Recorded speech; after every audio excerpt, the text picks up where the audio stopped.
Assalamualaikum warahmatullahi wabarakatuh.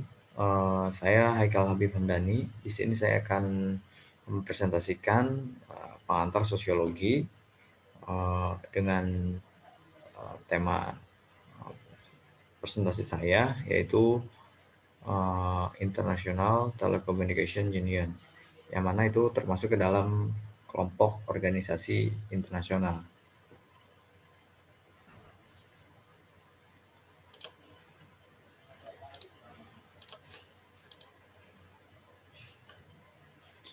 Ya, di sini saya akan langsung memulainya. Jadi, pengantar sosiologi, kelompok sosial organisasi internasional, International Telecommunication Union.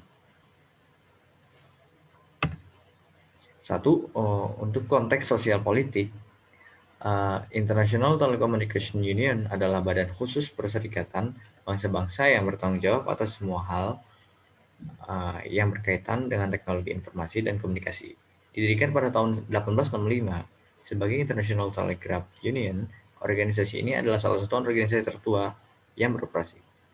Nah, di sini terdapat foto-foto di mana para pendiri International Telecommunication Union. Itu pada awalnya ditujukan untuk membantu menghubungkan jaringan telegraf antar negara dengan mandatnya yang secara konsisten diperluas dengan munculnya teknologi komunikasi baru. Itu mengadopsi namanya saat ini pada tahun 1934 untuk mencerminkan tanggung jawab yang diperluas melalui radio dan telepon. Pada tanggal 15 November 1947, International Telecommunication Union menandatangani perjanjian dengan Perserikatan Bangsa-Bangsa yang baru dibentuk untuk menjadi bahan khusus dalam sistem PBB yang secara resmi mulai berlaku pada tanggal 1 Januari 1949. Berbasis di Jenewa, Swiss, keanggotaan global ITU mencakup 193 negara dan sekitar 900 bisnis, lembaga akademik, dan organisasi internasional dan regional. Nah, ini adalah headquarters daripada International Telecommunication Union. Ini adalah foto kantor pusat. Sejarah International Telecommunication Union. ITU adalah salah satu organisasi internasional tertua yang masih beroperasi. Komisi Pusat Navigasi di Rhine beberapa dekade sebelumnya itu didahului oleh International Telegraph Union yang sekarang sudah tidak berfungsi, yang menyusun standar dan peraturan internasional paling awal yang mengatur jaringan telegraf internasional. Perkembangan telegraf di awal pada abad 19 mengubah cara orang berkomunikasi di tingkat lokal dan kearifan tingkat lokal dan internasional. Antara 1849 dan 1865, serangkaian perjanjian bilateral dan regional di antara negara-negara Eropa Barat berusaha untuk menstandarkan komunikasi internasional. Kemudian selanjutnya, pendahulu lain dari ITU modern, International Radio Telegraph Union, didirikan pada tahun 1906 pada International Radio Telegraph Convention pertama di Berlin.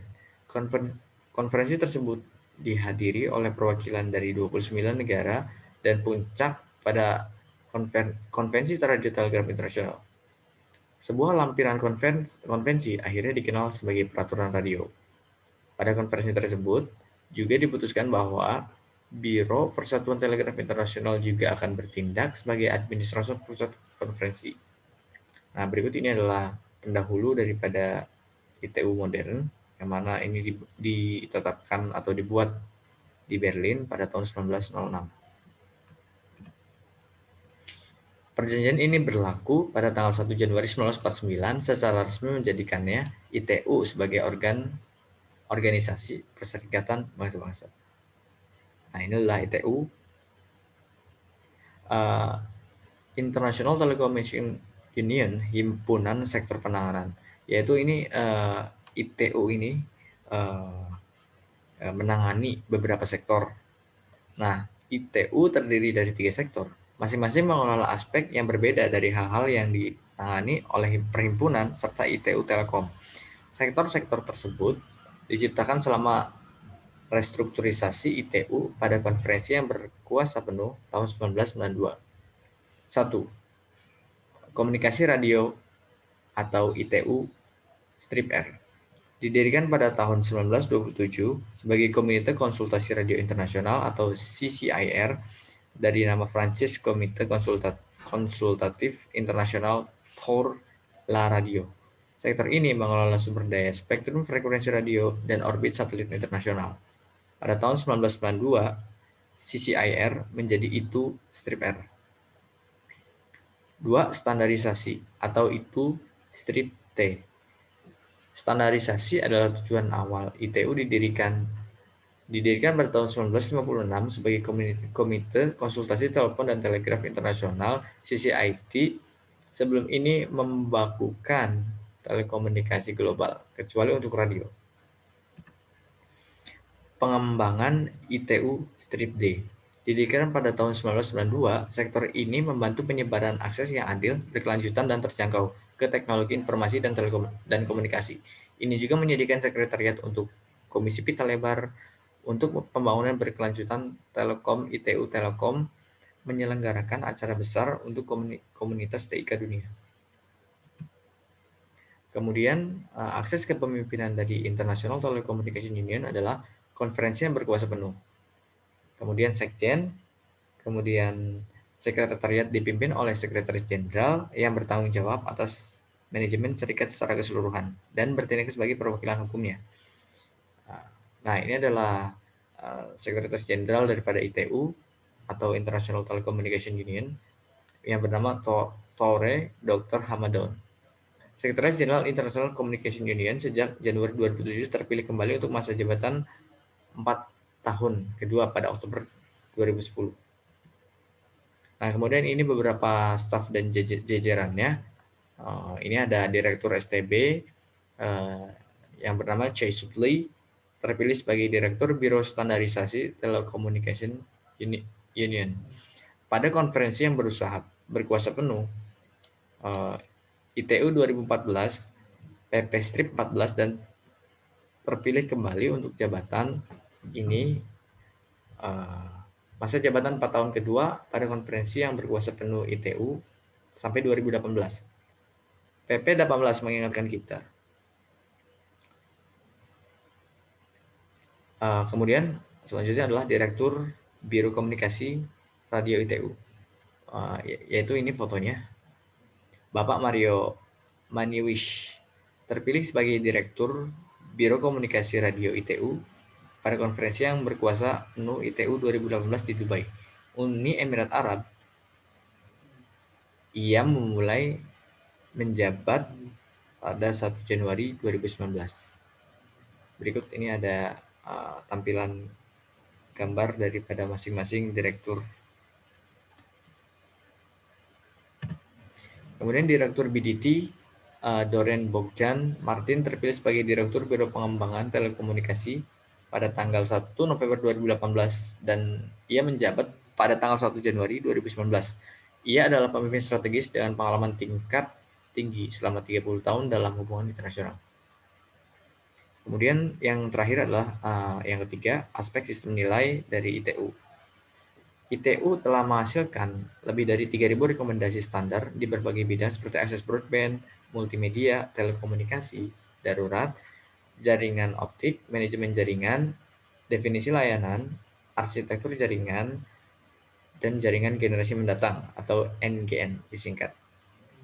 Setiap kali melakukan panggilan telepon, mengirim fax, atau menjelajahi web, rekomendasi ITU Strip T atau standar memfasilitasi pengalaman komunikasi. Kemudian aspek sistem nilai berdasarkan pertimbangan ekonomi dan pasar ITU. Standar dunia memberikan pabrikan dasar yang kuat untuk bersaing di pasar global tanpa hambatan teknis. Selain itu, karena standar global dapat diterjemahkan ke dalam skala ekonomi yang tangguh dan biaya pengembangan dan peran keras yang lebih rendah, itu berarti harga yang lebih rendah bagi pengguna akhir. Standar global melindungi pengguna dari masalah ketidakcocokan antara sistem saingan situasi yang dapat menjadi bencana dunia yang semakin bergantung pada teknologi informasi dan komunikasi atau TIK untuk mendukung aktivitas ekonomi dan layanan publik penting seperti perawatan kesehatan. Kemudian di dunia dengan lebih dari 300 badan yang bekerja dalam beberapa kapasitas pada standar TIK itu mampu memberikan fokus, kejelasan, dan kepemimpinan. Standar ITU berutang kredibilitas global mereka pada kenyataan bahwa sebagian besar pekerjaan standarisasi kerja keras dilakukan oleh anggota di industri TIK dunia yang bekerja sama dengan pemerintah dunia untuk mengembangkan dan memperbaharui peralatan dan spesifikasi transmisi yang menjadi rekomendasi itu strip T. Kemudian aspek sistem nilai asosiasi pemimpin ITU. Anggota dan rekanan berpartisipasi dalam pekerjaan ITU. Kemudian anggota berhak atas partisipasi tak terbatas dalam salah satu atau semua grup studi, konferensi, dan pertemuan ITU. Mereka dapat mempresentasikan pandangan mereka baik lisan atau dengan mengirimkan kontribusi tertulis sehingga berpartisipasi dalam tahap persiapan langsung melalui proses pembangunan konsensus. Kemudian, anggota sektor memiliki akses elektronik gratis ke dokumen itu, kontribusi dan laporan pertemuan, dokumen pertemuan, dan lain-lain. Kemudian yang terakhir, rekanan mendapat keuntungan dari banyak keuntungan anggota sektor tetapi hanya selaras dengan satu kelompok studi.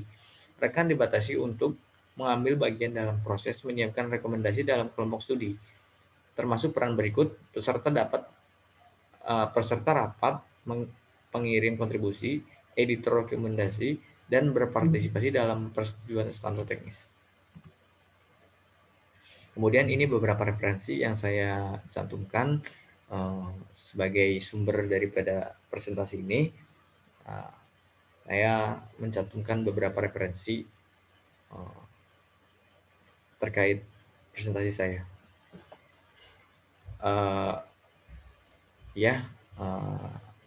Presentasi saya sekian.